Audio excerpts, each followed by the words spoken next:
अरे मॅडम पुढे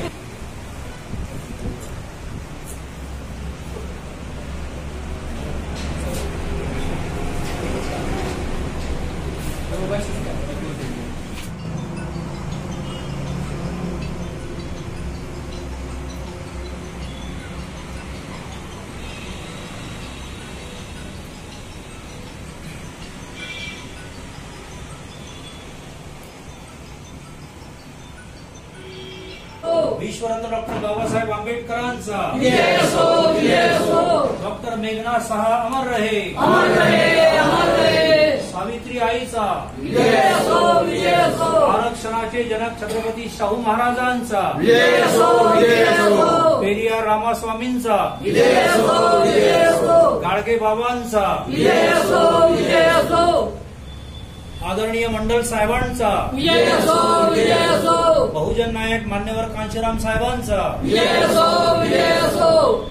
मी अभिमानाने सांगतो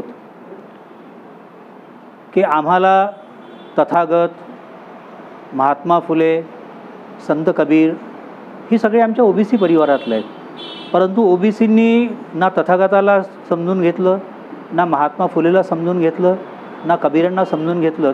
बाबासाहेब अजूनही बरेच आमच्यापासनं आम्ही दूर ठेवले।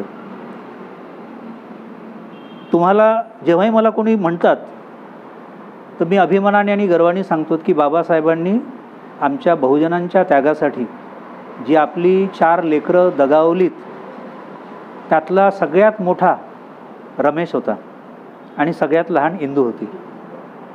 तो रमेश मी आहे। त्याच्यामुळं आमच्या ओबीसीचं हे काम आहे की बाबासाहेबांनी जर 340वे कलम आम्हाला दिलं नसतं तर रमेश पिसे बोलण्याच्या अवकातीचाच नसतात, ती सावित्री नसती तर आम्ही बोलूही शकलो नसतो। परंतु दुर्दैवाची गोष्ट आहे की ताई तुम्ही म्हटलं एकदम बरोबर आहे, बऱ्याचशा माळी समाजाच्या मंडळींना जेव्हा आपण महात्मा फुलेंच्या जयंतीनिमित्त किंवा आताच 24 तारखेला 151वा सत्यशोधक स्थापना दिवस होता, त्या दिवसाबद्दल त्यांना निमंत्रित करायला जेव्हा गेलो तर काय घेऊन बसले सर म्हणे तुम्ही महात्मा फुले महात्मा फुले महात्मा फुले, हे दुसरं कोणी म्हणत नाही। अहो आमच्या कॉलेजमधनं रिटायर्ड झालेला प्राचार्य म्हणतो। What a tragedy. म्हणजे एखाद दुसऱ्या कुठल्या सवर्णाच्या माणसाने ब्राह्मणाच्या पोरांनी म्हटलं असतं तर भाग वेगळा आहे, अरे पण तुझं कुळच ते, तुझं रक्त ते, तुझं नातं ते। त्याच्यामुळं सहज पद्धतीने ही 3.5% लोक आपल्यावर राज्य करतात, कारण आम्ही अजूनपर्यंत बाबासाहेबांना समजूनच घेतलं नाहीत। बाबासाहेबांनी केवळ बुद्धांनाच नाही म्हटलं, केवळ आपल्या महार जातीच्या लोकांनाच नाही म्हटलं की जा आणि तुमच्या घराच्या भिंतीवर लिहून ठेवा की मला या देशाची शासनकर्ती जमात बनायची आहेत। त्यांनी तर पहिले रमेश पिसेच्या तेल्याला आणि ओबीसीला पहिले म्हटलं ना, 340वा कलम त्यांनी पहिले दिलं। आणि सगळ्यात महत्त्वाची गोष्ट हेही आहे की बाबासाहेबांनी संविधान 26 नोव्हेंबर 1949ला तयार केलं, 50ला ते लागू झालं, त्याच्यानुसार मग आयोग बनले। 340वे कलम पहिले आलं ओबीसीसाठी, मग 41, मग 42 आलं। परंतु बाबासाहेबांची दूरदृष्टी ही केवळ संविधानाची निर्मिती केली म्हणून त्यांच्या डोक्यात आलं असं नाही आहे। He was a man of thought and man of action. तो कृतिशील माणूस होता, विचारशील माणूस होता। त्याच पावलावर चालणारा हा माझा डॉक्टर मेघना सहा होता, ज्यांनी म्हटलं आहे free thinking is good but right thinking is better. कारण फ्री थिंकिंग ही नॅचरल प्रक्रिया आहे, परंतु राईट थिंकिंग, योग्य विचार ही तुम्हाला एक योग्य दिशा दाखवतं। त्या बाबासाहेबांनी आम्हाला समजवलं, 340वे कलम दिलं, परंतु 340वे कलम देताना त्या माणसाच्या डोक्यामध्ये जे आमच्या भाऊसाहेब पंजाबराव देशमुखांनी बाबासाहेबांच्या अभ्यासिकेमध्ये गेले असताना दृष्टांत आपल्याला माहीत आहेत की अक्षरशः त्यांचे डोळे पाणवलेत की बा जे मी बाबासाहेबांना मागायला आलो तर त्या गड्यांनी पहिलेच देऊन टाकलेलं आहे।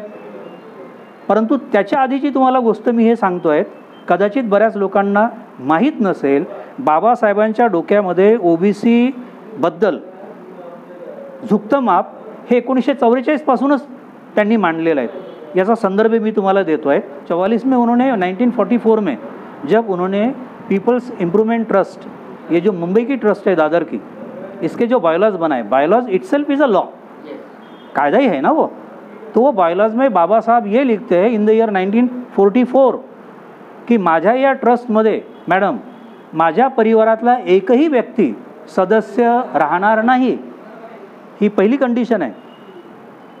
आणि दुसरी कंडिशन ही आहे की माझ्या या ट्रस्टमधलं जेवढं उत्पन्न आणि खर्च आहे ते वजा जाता जे शिल्लक राहील त्याच्यामध्ये OBC, SC आणि ST यांचा समप्रमाणात वाटा असावा. हे बाबासाहेब 1944मध्ये लिहितात, 49मध्ये संविधान बनतं आणि आम्हाला 340वा कलम मिळतं. आम्ही अजून समजूनच घेतलं नाही आहे. आमचा कोणाला विरोध नाही आहे. आमचं इंडिया आघाडीलाही समर्थन होतं. आम्ही म्हणूनच त्यांना एक चांगलं मरायला आलेल्या त्या पक्षाला संजीवनी दिलीत. परंतु संजीवनी दिल्यानंतर त्यांनी आमच्याच उरावर बसण्याचं काम केलं. बरं, आता आमचे राहुलजी बोलून राहिलेत, आय सॅल्यूट हिज स्पिरिट, त्यांच्या प्रामाणिकपणाला मी सॅल्यूट करतो. परंतु तुमचं कृतीत केव्हा उतरणार? सगळ्यात पहिले OBCचं आरक्षण घालवण्यासाठी जर बदलाव आला असेल तर तो 1948मध्ये आला, ज्यावेळेस इंग्रजांचं सरकार होतं आणि ब्रिटिश लॉ होतात. पहिले संविधानाचं जे कलम आहेत जुन्या संविधानाचं ते हटवण्यात आलं, जे OBC आरक्षणाबद्दल होतं आणि जातनिहाय जनगणनेबद्दल होतं. जातनिहाय जनगणना अभेजी जी पहिल्यांदा हटली ती 1948च्या कलमाने हटली. आज जर समजून झालं की जर तुम्हाला जनगणना करायची असेल तर तुम्हाला पहिले संसदेमध्ये कानून बनवावं लागतं, त्याच्याशिवाय होणार नाही. आणि म्हणून कानून बनवण्यासाठी तुम्हाला काय करावं लागेल? तुम्हाला सत्तेत माणसं आणावं लागेल. सत्तेत माणसं केव्हा आणावी लागेल? कशी येतील? तुम्ही लोकांना तिकीटं द्याल. जे महाराष्ट्राचं सध्याचं इलेक्शन झालं 2024चं 18व्या लोकसभेचं, आपण चित्र पाहिलेलं आहेत ना. 10 जर समजून झाला रिझर्व्ह कॉन्स्टिट्युन्सीज महाराष्ट्रातल्या सोडल्या तर उरलेल्या 38मध्ये केवळ 26 वेगवेगळ्या पक्षाचे मराठा निवडून आलेत. फुलसरजी बरोबर आहे. आणि विदर्भातले जे 7 कॉन्स्टिट्युन्सीज आहेत त्या 7पैकी 7ही कुणबी निवडून आलेत. They are pro to Maratha. म्हणजे 26 आणि 7 असे 32, 33, 38पैकी तुमचेच आहेत. तरी तुमच्यावर अन्याय होतो आहे. कोणत्या पक्षाची माणसं निवडून आलीत हे महत्त्वाचं नाही आहे, त्या पक्षाची नीती कोणती आहे. काँग्रेसने 48मध्ये आमच्याशी घात केला. काका कालेलकर आयोगाच्या निमित्ताने, ज्या काका कालेलकर आयोगाने चांगला आयोग, द बेस्ट वन, ज्याच्यामध्ये जातनिहाय जनगणना पहिल्या नंबरवर लिहिल्या गेली आहे आणि राजकीय आरक्षण द्यावं हे तेव्हाही लिहिलं गेलं आहे, त्याच काका कालेलकरांना नेहरूंच्या माध्यमातून हे सांगण्यात आलं की तुम्ही असं लिहा की जरी मी या आयोगाचा अध्यक्ष असेल तरी या आयोगाच्या रिकमेंडेशन्स लागू व्हाव्यात, असं माझं वैयक्तिक मत नाही. जेव्हा आयोगाचा अध्यक्षच लिहितो त्याचा अर्थ त्या रिकमेंडेशन्स लागू होणारच नाहीत. नंतर आला मंडल आयोग. मंडल आयोगाचंही बट्ट्याबोळ झालं इंदिरा गांधींच्या काळामध्ये. मग आलं मोरारजीचं सरकार, त्यांनी सांगितलं नाव इट हॅज बिकम ओल्ड, नवीन आणत. मग त्याच्यामध्ये काही सुधारणा झाल्यात काका कालेलकरमध्ये आणि मंडल आयोग आलात. मंडल आयोग VP सिंग सारख्या माणसांनी मान्य केलात. तो तर सवर्णच होता ना, तो तर राजा होता.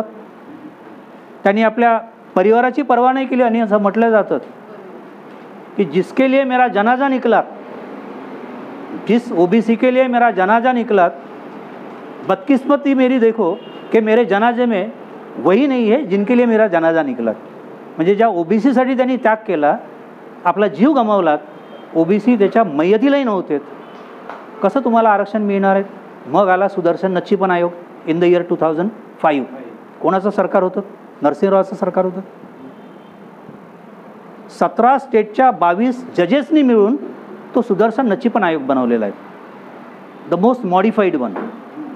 पण तो स्वतः काँग्रेसनी टेबलवरही नाही ठेवला ना. त्याच्यामध्ये जनगणना आहेत, त्याच्यामध्ये पॉलिटिकल रिझर्वेशन आहेत, सगळ्यांना समान वाटा म्हटलं आहेत. SC ST प्रमाणे घरकुल असेल, शेतीची अवजारं असेल, शिक्षण असेल, 100% सवलती या OBCने द्याव्यात, हे या तिन्ही आयोगामध्ये म्हटलं आहे. परंतु हे जनगणना याच्यासाठी करत नाहीत. छुप्या रूपाने राहुलजी जरी बोलत असेल तरी आमचं म्हणणं एवढंच आहे की कर्नाटकमध्ये आपण जातनिहाय जनगणना का नाही करत, तेलंगणामध्ये का नाही करत, तिथे तर तुमचं सरकार आहे ना. बरं, आता असं सांगण्यात येते की नाही बुवा ते जनगणनेचा पॉवर हा सेंट्रल गव्हर्नमेंटला आहे, ॲक्सेप्टेड. पण आता सुप्रीम कोर्ट म्हणतं की तुम्ही सब कॅटेगरायझेशन करा, तुम्ही क्रिमी लेअर लावा, फर्स्ट जनरेशनपर्यंतच बेनिफिट द्या आणि ते पॉवर सुप्रीम कोर्टाने जे त्यांच्या अखत्यारीत नाही, जे संसदेला आणि राष्ट्रपतीलाच आहेत, ते सगळे स्टेटला दिलेत. मग तुम्ही पहिले हेही सांगा ना की स्टेटनी जनगणना करावी आणि त्यानुसार त्या स्टेटनी जी लोकसंख्या आहे त्या लोकसंख्येला त्यांच्या संख्येच्या प्रमाणामध्ये बेनिफिट्स द्यावेत. जे जरांगे सांगून राहिले आहेत आणि ज्याचं समर्थन मराठा करून राहिले किंवा अन्यही मंडळी करून राहिले आहेत, संजयजी मला एक सांगा की जर सगळे सोयरे आणि आप्तगण हा जर निर्णय लागू झालात तर उद्या तुम्हीच माझे दुश्मन व्हाल किंवा मी तुमच्या विरोधात जाईल. याचं कारण असं आहे अनिल की आपण महाराष्ट्रामध्ये तेली समाजाची माणसं OBCमध्ये आहोत, परंतु हिमाचल प्रदेशमध्ये तेली हा शेड्यूल कास्टमध्ये आहे. मग तिथला जर शेड्यूल कास्ट जर एखादा आणला मी आणि म्हटलं कोसुरकरजी की बा हा माझा सगळा सोयरा आहे आणि तिथे मग तो शेड्यूल कास्टमध्ये आहे, तर मग आता आम्हाला शेड्यूल कास्टचे बेनिफिट द्यात, माहुरीजी हे ॲक्सेप्ट होईल का? होणारच नाही. म्हणून सगळ्यात महत्त्वाचं आहे पहिले जातनिहाय जनगणना करा, सवर्णांची करा, सगळ्यांची करा आणि सगळ्या लोकांना जे फुलेंचं तत्त्व होतं जिसकी जितनी संख्या बारी उसकी उतनी भागीदारी, हे मूळ तत्त्व महात्मा फुलेंचं आहे. शाहू महाराजांनी त्याच्यावर काम केलं, बाबासाहेबांनी संविधान लिहिलं आणि मान्यवर कांशीराम साहेबांनी ते इम्प्लिमेंट करून दाखवलं की तुम्ही सगळ्या समुदायाला द्या ना. पहिले आम्हाला किती आमचं पोट भरलं आहे, किती आमच्या घरातले पोरं नोकरीला लागलेत, किती आमचा बॅकलॉग आहे, पहिले याचा शोध घ्या. जो काही इम्पिरिकल डाटा आहे तो कलेक्ट करा, त्याच्यानंतर तुम्ही इम्प्लिमेंट करा. तुम्ही म्हणता की बा याचं काढून त्याला देतो, त्याचं काढून त्याला देतो. पवार साहेब म्हणतात की नाही आता 75% वाढवलं पाहिजे. मी तर म्हणतो 75% नाहीत, आम्हाला 97% पाहिजेत. ताई 3% तुम्ही ब्राह्मणांना देऊन द्या, 97% आम्हाला देऊन द्या. तुम्ही 3% तसे पूर्ण घेऊन टाकलेलं आहे ना. नाव यू कीप कायट, यू कीप सायलेंट. आम्हाला एंटरटेन करू द्यात, आम्हाला आता त्याचा उपभोग घेऊ द्यात. आणि म्हणून ही लढाई केवळ शेड्यूल कास्टचीच नाही आहेत, शेड्यूल ट्राईबची नाही आहेत किंवा त्या अल्पसंख्याकांची नाही आहेत. खऱ्या अर्थाने ही लढाई OBCची आहेत. तुम्ही जर 60% आहात तर मग 60% प्रत्येक त्या आंदोलनामध्ये OBC दिसला पाहिजेत. रमेश पिसे जेव्हा 100 लोकांना बोलवतो तर 10 येतात. आमची बाबासाहेबांच्या परिवारातली माणसं त्या 10ना बोलवा तर 10पैकी 10 ते येतात, पुन्हा 2-4 लोकांना घेऊन येतात. म्हणून त्यांच्या आरक्षणाला धक्का लावण्याची कोणाची मजाल नाही आहेत. आणि तुमचे आमचे आरक्षण माहुरे साहेब धनगरांना STमधून देणारच नाही, देऊ शकत नाही. ते त्या जरांगेंना आमच्या उरावर बसवलं जेणेकरून आम्ही त्यांच्याशी झगडत राहावं आणि यांनी सत्ता भोगावीत. म्हणून सगळ्यांनी एकत्र आलं पाहिजे. भ्रष्टाचार जर संपवायचा असेल तर पहिले भ्रष्टाचाराचा महाराष्ट्रामधला जो वर्तमान जो चेहरा आहे त्याला पहिले तुम्हाला नेस्तनाबूत करणं गरजेचं आहे. कालपर्यंत ते तुम्हाला चालत नव्हते, आज त्यांना मांडीवर घेऊन बसलेत. 70 75 करोडचे त्यांचे सगळे घोटाळे आहेत ते माफ करून टाकलेत. कसे तुम्हाला ते चालतात? बरं आम्ही त्यांनाच निवडून देतो. मी आता मेश्राम साहेबांशी बोलत होतो, मागच्या वेळेस ते उमेदवार होते. बिचारा निवृत्त झालेला जज माणूस, अभ्यासू माणूस, OBCचा माणूस आहे तो. मेश्राम जरी असले तरी ते OBC आहे, धिवर समाजाचे आहेत, NTमध्ये येतात. ते प्रेमाखातर ते स्वतःहून आलेत. सकाळी फोन केला की सर मी आलो आहे, मला तुमच्याशी बोलायचं आहे. वास्तविक त्यांचं माझं काही असं फारसं नातं नाही आहे, वैचारिक नातं जुळलं. ते प्रत्येक वेळेस म्हणतात की सर तुम्ही काहीतरी बैठक लावा, मी काहीतरी तुमच्यासोबत बोलायला येतो. म्हणून मी त्यांना म्हटलं की तुम्ही माघार घेऊ नका. हे लोक अशी परिस्थिती निर्माण करतात की रमेश पिसे, हटवार दादा, मदन भाऊ, आमच्या ताई किंवा अनिल संजय उभे राहिलेच नाही पाहिजेत, एवढं इलेक्शन महाग करून टाकतील. म्हणून मलाही तुम्हाला हात जोडून विनंती करायची आहे कि मला म्हणतात कि लोग सर तुम्ही आता उभे रहा. अनिल जी, मैं राष्ट्रीय संयुक्त मोर्चा का तो डिक्लेयर कैंडिडेट हुई हूँ, राष्ट्रीय तेली समाज का भी हूँ, लेकिन मेरा कहना ये है कि भैया आप अगर ये अपेक्षा करते होंगे संजय सायरे जी कि बा जसे मोठे मोठे ते बॅनर लावतात, पोस्टर लावतात, गाड्या लावतात, गाड्यांमध्ये पेट्रोल टाकतात, भैया मैं नहीं कर सकता, मेरे पास है ही नहीं तो मैं करूँगा क्यों? और अगर ये गलत बात है तो ये गलत के लिए मैं कोऑपरेट क्यों करूँगा? शेवटी त्याच्यासाठी मला भ्रष्टाचार करावा लागेल आणि मला ते करायचं नाही आहे. तुम्हाला आणि आम्हाला सत्ता परिवर्तनापेक्षा व्यवस्था परिवर्तन महत्त्वाचं आहे आणि व्यवस्था परिवर्तनासाठी आपल्या सगळ्यांनी जर असं ठरलं की बा माझ्या एरियामधला बूथ मी सांभाळून घेतो, माझ्या नेत्याचा फोटोंसोबत माझा फोटो मीच लावतो, वाटल्यास माझा फोटो नाही लावला तरी चालेल, पक्षाचा चिन्हाचा फोटो लावा, छोटं माझं नाव लिहा, तुम्ही मोठे बना, पण ते काम तुम्ही करा, तो बूथ तुम्ही सांभाळा. कदाचित 9 तारखेला मान्यवर कांशीराम साहेबांचा स्मृती दिवस आहे, ज्यांनी आम्हाला खऱ्या अर्थाने बाबासाहेबांना जिवंत ठेवलं. केवळ बाबासाहेबांना नव्हे तर जाती जोडो, समाज जोडो, देश जोडो, हे जे बाबासाहेबांचं आणि महात्मा फुलेंचं तत्त्व होतं ते मान्यवर कांशीराम साहेबांनी रुजवलं. 116 महापुरुषांना त्यांनी प्रकाश झोतात आणलं. नाहीतर संताजी माहीतच नव्हतात, मेघना साहा तर कोणालाच माहीत नव्हता. आमचं म्हणणं हे आहे की बा कमीत कमी मेघना साहा रमेश पिसेंनी सांगावा ना, ताई तुमच्यासाठी म्हणून सांगतो आहेत. 5दा नोबेल प्राईजसाठी नॉमिनेट झालेला माझा गडी आहेत, तेली परिवारातला. काँग्रेसने त्यांना तिकीट नाही दिलं, इंडिपेंडंट उभे राहिलेत आणि निवडून आलेत. शास्त्रज्ञ माणूस निवडून आलात, बाबासाहेबांसोबत पहिल्या लोकसभेमध्ये काम केलं. येस आहे. मला कमीत कमी दुसरं काही नाही तर माझ्या तेली समाजामधली ताई तेली नसेल, मेघना साहा, जगनाडे महाराज असेल, हे जे सगळे, भामाशाह असेल, भामाशाह तर या देशामधला सगळ्यात मोठा दानशूर आहेत ना. तर अशी जी माणसं आहेत आपल्याला मोठी करावं लागेल, तरच आपण मोठे होऊ. दुर्दैवाने काय होतं की आम्ही दुसऱ्याचं गुणगान करतो, दुसरा आम्हाला मोठ्या मनाला चालतं. रमेश पिसेला तेल्याचा नेता म्हणतात, पण फडणवीस आणि गडकरी तो बहुजन नेता झालात, अभयजीत, असा प्रॉब्लेम आहे. म्हणून आपल्यालाही थोडीशी आपली माणसं मोठी करावं लागेल. तुम्हाला जर वाटतं की मी पुढे जावं तर तुम्ही जोपर्यंत माझ्या, कुणी म्हणतात आगे बढ़ो हम तुम्हारे साथ आहेत, वैसा नहीं चलेगा, तुम आगे रहो मैं तुम्हारे साथ में रहूँगा, नहीं तो आगे जाऊँगा पीछे देखूँगा तो दूर दूर तक कोई नहीं, ऐसा नहीं होना चाहिए. You all are good people. आणि मला माहीत आहे की तुम्हाला मला सपोर्ट केल्याशिवाय तुमचं आणि माझं भलं होणारच नाही आहेत. त्या अपेक्षेने मेघना साहांना, बाबासाहेबांना, महात्मा फुलेंना, शाहू महाराजांना, आमच्या कांशीराम साहेबांना, रमाईला, फातिमाला, सावित्रीला, अहिल्याबाई, सगळ्यांना अभिवादन करून मी माझ्या शब्दांना विराम देतो. जय भारत, जय संविधान.